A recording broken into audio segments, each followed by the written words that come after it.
Hey class. So this is a holiday week, meaning that there's two holidays in a row and overlapping. It's Labor Day and Rosh Hashanah. And so this means that this week we're going to actually make this lecture a bit of an introduction to memes rather than the entirety of memes. And then next week, the next lecture will be more memes and influencers. But the reading for tonight will actually cover kind of both memes and influencers, so we kind of get an overview of it all. Since this is a social media class and not a memes course, this is more focused on viral media and viral content, but memes, of course, are one of the major pieces of transactionary material of social media. I mean, literally, they're everywhere. And so this way, it is part of this class. We will return to memes in the second half of the semester. This time, it's more of an introduction as to the memes impact, how the difference between memes and viral media work, and what is viral media in terms of how we interact with it on a daily basis. Homework is pretty easy this week. It's reading an article and responding to it, and posting memes. So the memes are actually pretty simple because your memes assignment, which is an assignment, not a discussion, your memes assignment is to send me 3 memes total, 1 that you made and 2 that you like, okay? Don't make them horrific, but give me some examples of what memes you're into. This way I get a good sense of it gives me a sense of who you are, but it also gives me a sense of what you're all into collectively at this current moment. It's actually kind of nice for me to understand visual culture. This is how I keep up with things. Now, the reason why we won't go too deep into memes is because that would actually need a memes course. I taught a memes course at Malloy College, and it was pretty good. I also, as I told you, did a memes event in August called the Meme in the Moment. And the next Meme in the Moment is actually October 27th. The link will be in the Substack. And if you're over 21 and vaccinated, you could go and attend that in person. It's an in-person event with journalists from The Verge, from NBC News, from Business Insider, and it's about people talking about how memes operate today. And if you're interested in that, I would love to see you there. It would be a cool place to meet in person. So today we're going to talk about the difference between viral media and memes and how we got to now. Now we're going to be speaking specifically about memes in digital culture, or viral media in digital culture. It's a big difference than memetics as a whole. So there's a big thing. So as you know, I did my PhD in memetics and memes. I'm a memes doctor. But I study cultural studies, and cultural studies, or cultural analysis and theory, is the theory of memetics, how pieces of visual culture transfer from one place to another. For me, that's extremely exciting to study because I believe, as somebody who studied art history as an undergrad and a master's student, that memes are kind of the art history to the internet. They give us a sense of the zeitgeist, meaning the spirit of the time, of what's going on online. And if we understand how that works, we kind of get a mood of how the internet is operating. Everything may seem chaotic, but if you zoom out enough and study enough memes, you kind of get to see what's going on and what's the overall mood of the users of the internet at any given moment. Now, I'm also speaking about memes in digital culture, which is Lamore Schiffman's definition of it. A bit different than memes in general. Memes have been in discussion since 1976, Richard Dawkins' book, The Selfish Gene, where he talks about how memes are something that would be similar to genetics, how genetics evolve and we mutate and create new beings. Memes, like genes, are the smallest bits of something. Genes are the smallest bits of you. They are your genetic makeup, where a meme is the smallest bit of culture, and it mutates, transforms, and becomes something new and transferable and mutatable. Memes in digital culture take one step further. They're made in coordination with other users. That means they have to be codified. That means other people have to understand them enough to make them real. They have to be shareable. That means they have to move beyond you. They can't just be closely held. And most importantly, they have to reference something else. They have to be part of the internet culture as a whole. So we're talking about memes in internet culture, memes in digital culture, which is what I study. I think I explained at the beginning that I study digital culture, where many of my colleagues study internet culture. Digital culture incorporates the study of tools, meaning like the technology where we speak to each other via video, or memes as a file, or memes as a construct of how we make memes, like IMG Flip or meme makers, like the technical tools of it, how we access the creation. That's digital culture. Whereas internet culture is more influencers, which we'll be reading about for homework. Influencers are a part of internet culture itself, which are people who are born of an internet space. I was just quoted in the Washington Post about Charlie D'Amelio's show, the one that she's doing for Hulu, and Addison Rae's show, He's All That, and how the translation efforts between internet and physical space aren't that easy. I'll send you you could have the link if you don't have Washington Post subscription. I'll include it in a Dropbox or something like that so you can take a look. Anyway, so let's go back. Let's talk about the little bit of the history behind how we got to now. So viral media, the media of memes, basically starts in the 90s after web culture starts becoming something. And the 90s had a very interesting way of sharing viral media. Believe it or not, they shared it through VHS tapes or email. Like literally VHS tapes were shared. And there is a clip called Winnebago Man, or The Angriest Man on Earth. Adult content on this one. I'll link it, but it's a lot of curses. And that video was basically a VHS tape of bloopers, of outtakes. To me, it was one of the funniest things. It ended up becoming a documentary called Winnebago Man. When we first started using viral media or memes, they came through our email. Like literally, like I would have to use dial-up, you know, the terrible noise of dial-up, and it would go online and you would get a meme through email. One of my earliest memes I've ever seen, or one of the earliest viral videos I ever saw, which is one you've probably seen but you don't remember how you saw it, is just a lawnmower racing across a lawn and then it takes off like a drone and just flies away. It was a funny video that you would get in your email. In essence, though, we really didn't pay too much attention to it because they were just funny clips. In the 2000s, we started getting introduced to memes themselves. In the early part where there was a gap after the dot-com bust, and then a show called Homestar Runner kind of was like a little bit of a meme factory. It was kind of a place where people were making little quips or anything. Remember, memes come from the ability to not unsee something. Whenever you see something, it gets stuck in your head. Apophenia or pareidolia are these things. Apophenia, the ability to reference or recognize something, and pareidolia, to see faces in inanimate objects. This is why Richard Dawkins called it the selfish gene. It's part of our genetic makeup. It's our ability to recognize objects or personify inanimate things, which is really part of a survival technique way back. It was so, in case you were walking past an object that may have had a face, it was easier for you to run away from it and then make the mistake and think it was safe. So it's really part of our survival, is where memes come from, way down deep. But little viral videos were taken out of context originally, and they were made into viral videos. So the dramatic chipmunk is one of the main examples.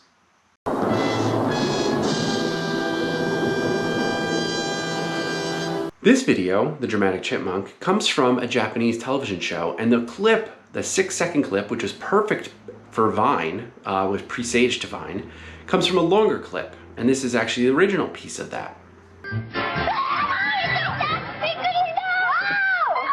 れはプレーリードッグです。プレーリードッグ。ええ。かわいい。プレーリードッグって言っても犬じゃないんですけどね。いますか？犬じゃない。はい。君たちの T シャツのマークと同じリスさんの仲間。So now you can see where these types of clips even come from. But what I think is fascinating is where memes, the memes we're used to, the memes that have shareable media, the ones that you see on your Instagram feed, how did they become born and how much power do they hold? So I'm going to use two examples. And I'm going to use these two examples because I wrote about them. As I may have told you in the first one, I am the co-author of the very first peer-reviewed paper on Pepe the Frog. And so Pepe is near and dear to me. However, I don't think Pepe is the most important meme of our last decade. I think Doge is. And I think Doge is for multiple reasons. One, Dogecoin as a ironic meta meme cryptocurrency that's supposed to make fun of cryptocurrencies but then has some sort of value. And two, its power to overwrite history, which is more important than Pepe because Pepe didn't overwrite history. Pepe the Frog is a mutated meme from the early 2000s. So in a very quick breakdown of Doge, why it's so important. Back in 2005, Homestar Runner converted its cartoon to a puppet show. And on one of its episodes, called Biz Cash Friday, they said this.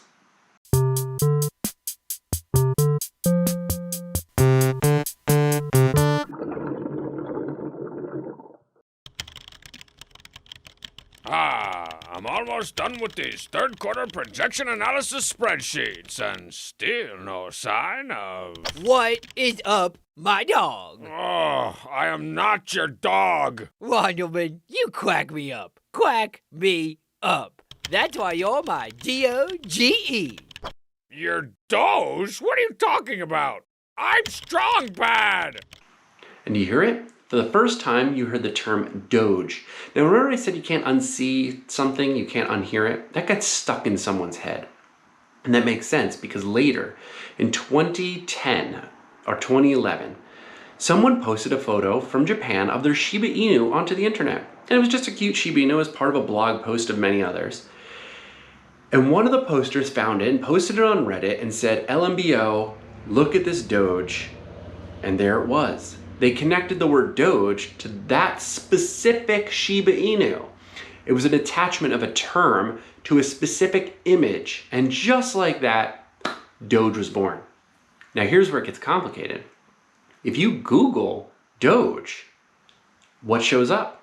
Just the dog. Everywhere, scroll upon scroll, there's Doge. However, that creates a big problem for art historians, archaeologists, and pretty much everybody who's interested in the way that contextual history connects. Because the term Doge actually comes from Duke, which is in Venice, which were the people that were part of the Doge's palace, who were the treasurers of the Byzantine Empire. For 800 years, almost a whole millennium, these people called Doges, who were people with these funny Smurf hats, part of the Byzantine Empire, were basically the most important people. And for hundreds of years, they were considered who you would go to if you needed financing, who you would go to for your port. Venice acted as the middle spot between Europe and the Byzantine Empire, and there they were. And now, they're missing from the internet because we have to qualify them as Venetian Doge. So now they're no longer the Doge, but the Venetian Doge. Because our ability in the last 10 years have overwritten 800 years of history. Which should give you some pause. It should give you some knowledge of how powerful internet culture and digital culture are, how fragile histories are, and how when we hear something historically, we kind of have to be a little skeptical about it and say, how do we know that's the whole story and it wasn't overwritten at some point or another? We use something called the monomyth, which is the story of all things. It's one story for all. Joseph Campbell wrote it. It's called The Hero with a Thousand Faces. And it means it's like storytelling.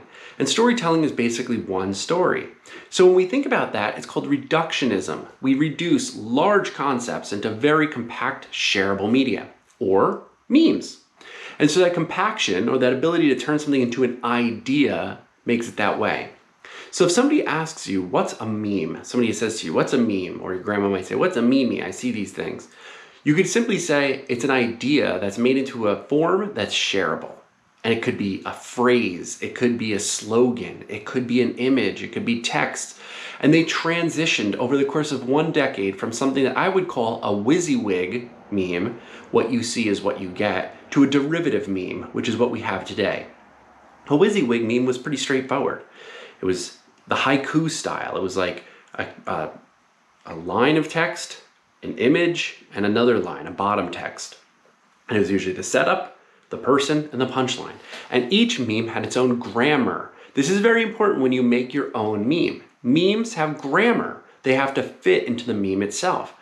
You wouldn't put Willy Wonka text on Bad Luck Brian because the two different versions of those memes, Willy Wonka, when you use that meme, is a supplant for sarcasm. It always says something that is sarcastic. Where Bad Luck Brian is sort of poking fun at somebody who's not you, but things just don't always work out for him. But you wouldn't use sarcastic text on it because it's Bad Luck Brian. One of the Bad Luck Brians would be something like, has a pet rock, runs away. Simple joke format. And Willy Wonka would be sarcastic. Tell me more about how you know so much about horse paste, or something like that. It would be something that would cause you to have a tonality of sarcasm built into it. But they were what you see is what you get. When you read it, that was the meme. It was shareable, it was consumable, and it was the meme as it was. Today's memes are derivative. It means you have to understand the reference to get them. It means you have to be so tuned into popular culture and culture at large that your meme references likely another meme. So oftentimes when you're looking at current Doge memes, you have the strong Doge and the small Doge, and you have to know that each Doge stands for a separate part of Doge culture. And I'm not going to go into the esotericness of their actual names, but they each have their own type of name.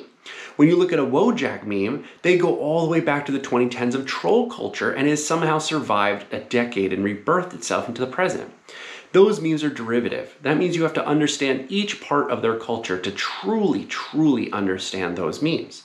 And if you don't understand them, it's not a bad thing. Don't consider yourself, oh, I'm out of the loop. I don't understand it. I'm never going to get this. That's okay, because memes are supposed to be understood by an in-group and not the out-group. They're kind of like inside jokes, which makes them a little scary, because you may be sharing a meme that may mean something dangerous to somebody else, but you weren't really fully aware of it. Take Pepe, for example. Pepe the Frog comes from a comic in the early 2000s from an artist named Matt Fury.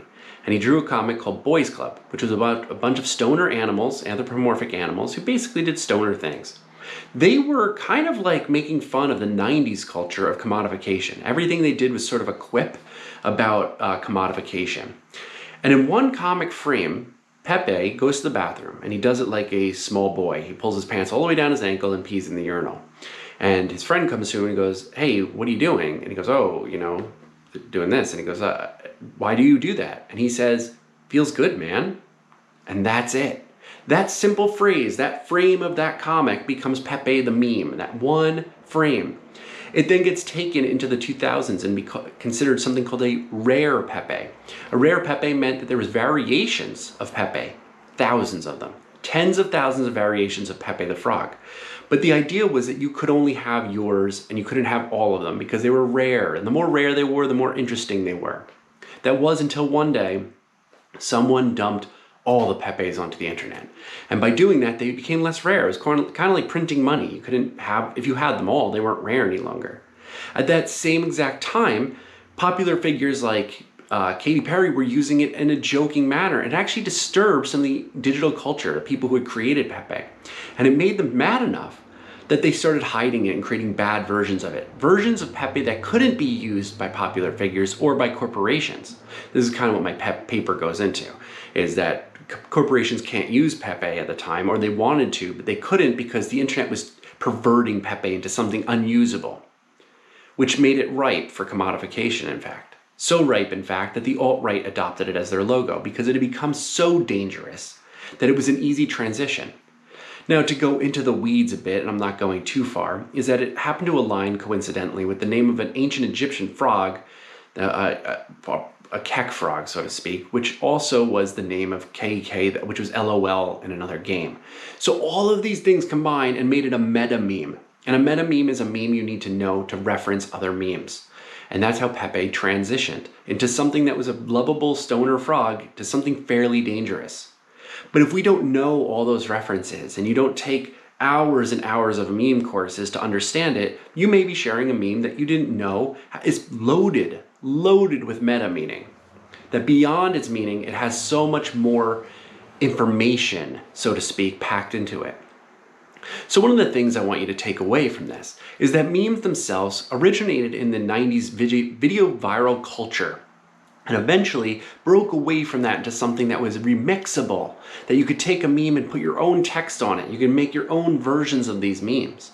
And then remixed one more time, so the remix referenced another remix. So it started becoming a meta information, that it referenced the meme instead of referenced reality. We were layering them up.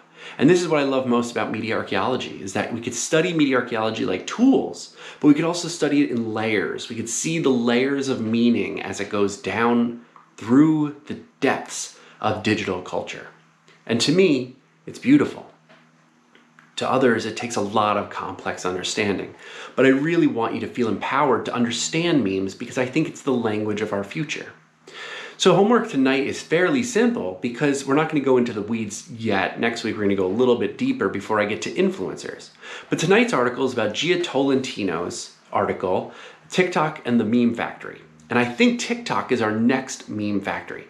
I sincerely hate this term memes that people are using, which is video memes. Don't use that. I'm sorry I used it. But TikTok's memes are basically the ability to remix other people's mimetic stunts, is remix the music. I think that's a lot of the source of it, or remix the audio. I will link the meme in the moment from the August 17th show.